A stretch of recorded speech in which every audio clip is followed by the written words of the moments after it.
Быйылкы жайдын аптаптуу мезгилинде кереметтүү ысык көлдүн жээгинде эс алгандар арбын. Пляждын жээктеринен кыргызстандык туристтерден сырткары алыскы жана жакынкы мамлекеттен келгендер да бар. Чолпон Ата шаарындагы көл жээгинде 5 күндөн бери эс алып жаткан Светлана Викторова чек арадан ПЧР анализ тапшыруу жолу менен өтүп, эч кандай кыйынчылык жаралбаганын айтат. Биз мурда коронавируска каршы эмдөөдөн өткөнүбүз тууралуу колубузга маалымдаманы алганбыз. Ошентсе да эс алууга келерде чек арадан кайрадан вирусту аныктай турган ПЦР анализди тапшырдык. Баары жайында болду. Андан соң көпкө кармалбай көздөгөн жерибизге жетип алдык. Бизди ысык көлдүн жээгиндеги пансионаттын кызматкерлери абдан жылуу мамиледе тосуп алышты. Баардык булуң бурчунда санитардык эрежелер сакталып, кылдаттык мамиледе көңүл буруп жатканын байкадым. Кереметтүү ысык көлдөн кетким келбейт, айла жок, эмгек өргүүбүз аяктап бара жатат. Мындай шартта алыскы жакынкы мамлекеттен келген конокторду жана ички туристтерди кабыл алган пансионат ээлери коронавирустун алдын алуу максатында эпидемиологиялык эрежени сактап, алгоритмдин алкагында иш алып барууда. Коноктор келген соң адегенде дене табын өлчөп, орундуктарга жайгаштырарын Чолпон Ата шаарындагы Трикорона мейманканасынын медайымы белгиледи. Как мы принимаем гостей к нам в отель?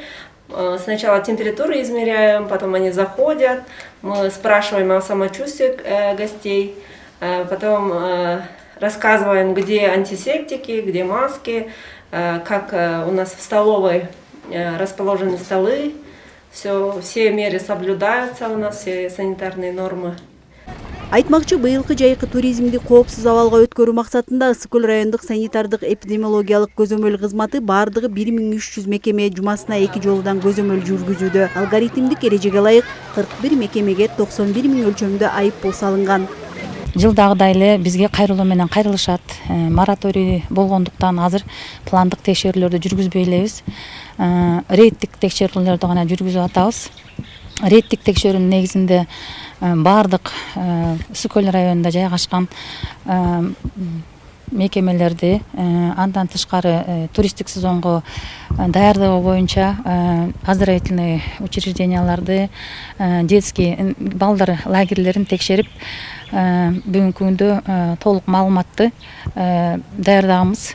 Ошондой эле коомдук коопсуздук эрежелерди сактоо максатында Ысык көлдүн айланасында 800гө жакын милиция кызматкерлери тартипти көзөмөлдөдү. Алардын катарында туристтик милициянын 22 кызматкери Ысык көл району менен Каракол шаарындагы калктуу конуштарды кыдырып иш алып барып жатышат.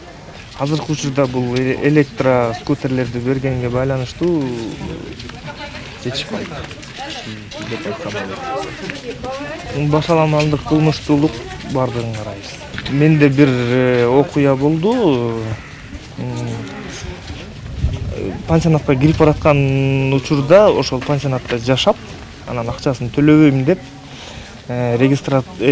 каттоо бөлүмүндө отурган бала менен мушташканга чейин жеткен учурлар болгон. Ошондойлордун баарын өз учурунда токтотуп, туура мыйзамдуу чечип бердик.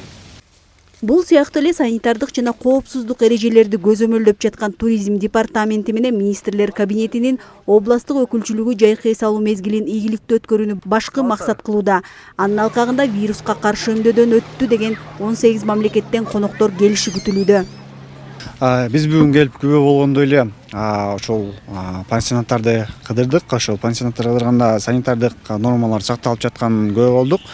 Ошонун баары тең сакталып, келген туристтерге эрежелер менен тааныштыруу, келген туристтерге ошол биздин эс алуучуларга ошол нормаларды сакталышы боюнча ошол пансионаттардын ичине киргенде, тамак ичүү жайга киргенде ошол температурасын, дене табын текшерүү, ошол маска кийүү, ошондой эле санитарларды колдонуу болгон бүт талаптардын ошол аткарылышына күбө болдук. Белгилей кетсек, өткөн жылы жайкы туризмди көгүлтүр Ысык көлдүн жээгинде ички туризм орун алып, бардыгы 125 700 адам келгени расмий маалым болгон. Бул көрсөткүч 2019 жылга салыштырмалуу эс алуучулардын 10% гана түзгөн. Айсел Тилек кызы, Нурлан Асанов, Айбек Жумашев, Атайын кабарлар топтому үчүн Ысык көл районунан.